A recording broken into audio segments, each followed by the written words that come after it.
आज के लेक्चर में हम पढ़ेंगे एक्सेप्टेंस। एक्सेप्टेंस क्या होता है, वो किस सेक्शंस में डिफाइन है, क्या उसके एसेंशियल एलिमेंट है और एक्शन का क्या स्टेटमेंट है एक्शन के प्रति। चलिए शुरू करते हैं। Definition of acceptance.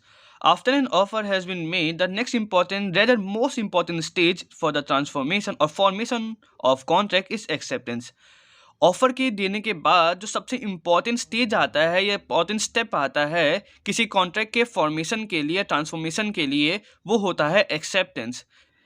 As rightly remarked by Anson, acceptance to an offer was a lighted match to a train of gunpowder. Anson कहते हैं एक्सेप्टेंस एक ऑफर के लिए उसी तरह काम करती है जैसे कि एक जलती हुई माचिस से तिल्ली बारूद से भरी हुई ट्रेन के लिए काम करती है।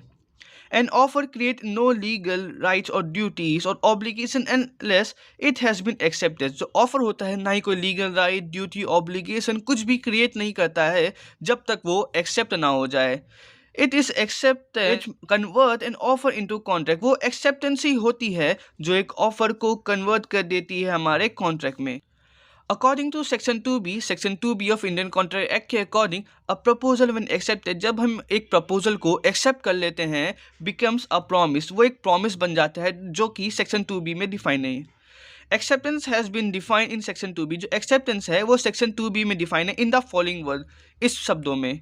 When a person to whom proposal is made, एक व्यक्ति जिसको प्रपोजल किया गया है, सिग्निफाई हिज एसन, वो अपनी एसन देता है, सिग्निफाई करता है अपनी एसन को।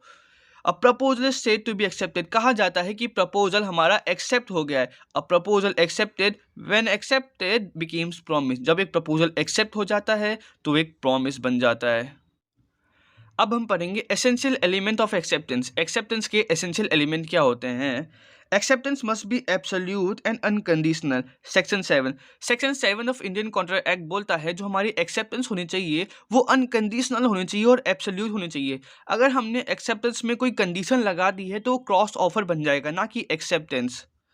The manner of acceptance must be usual और reasonable mode.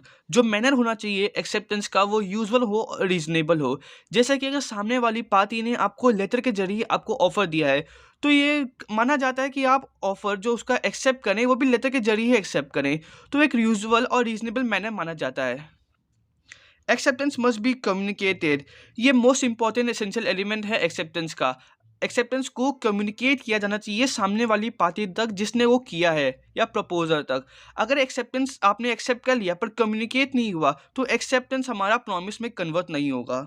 The silence does not amount to acceptance, जो साइलेंस है, चुप्पी है, वो एक्सेप्टेंस को नहीं मानती है। अगर ए ने ऑफर किया कि अगर आपने कुछ बोला नहीं तो मैं एक्सेप्टेंस मान लूंगा, ये एक्सेप्टेंस नहीं होती। एक्सेप्टेंस को कम्युनिकेट करना चाहिए और ये को ब्रीच कर रहा है अपने एसेंशियल एलिमेंट को, जिस कारण साइलेंस एक्सेप्टेंस नहीं होती है। Acceptance of a proposal is acceptance of all the terms of offer. अगर आपने प्रपोजल को एक्सेप्ट किया है तो आप उस प्रपोजल के जो सारे टर्म्स एंड कंडीशन हैं उसको भी आप एक्सेप्ट कर रहे हैं। Acceptance must be made with in a specific time. जो एक्सेप्टेंस होती है वो एक स्पेसिफिक टाइम के अंदर की जानी चाहिए।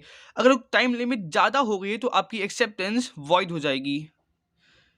A person accepting the offer must not be ignorant. जो पर्सन ऑफर को एक्सेप्ट कर रहा है वो ऑफर से अनजान नहीं होना चाहिए, इग्नोरेंट नहीं होना चाहिए। अगर आप पर्सन को पता ही नहीं है, जो एक्सेप्टेंस दे रहा है उसको पता ही नहीं है कि ऑफर क्या है, कब किया गया है, तो एक्सेप्ट कैसे करेगा। इस कारण जो पर्सन जो इग्नोरेंट है ऑफर के बारे में वो उसको एक्सेप्ट नहीं कर सकता है।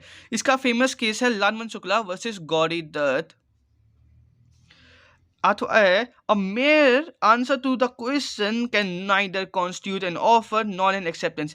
अगर आप किसी क्वेश्चन का आंसर दे रहे हैं तो ना ही कोई ऑफर बना रहा है ना ही वो कोई एक्सेप्टेंस है। एक्सेप्टेंस में बी एक्सप्रेस और इम्प्लाइड। हमारा सेक्शन 9 बोलता है एक्सेप्टेंस हमारी एक्सप्रेस भी हो सकती है, रिटन में हो सकती है, वर्ड में हो सकती है या लेटर्स में हो सकती है, और implied by way of conduct भी हो सकती है।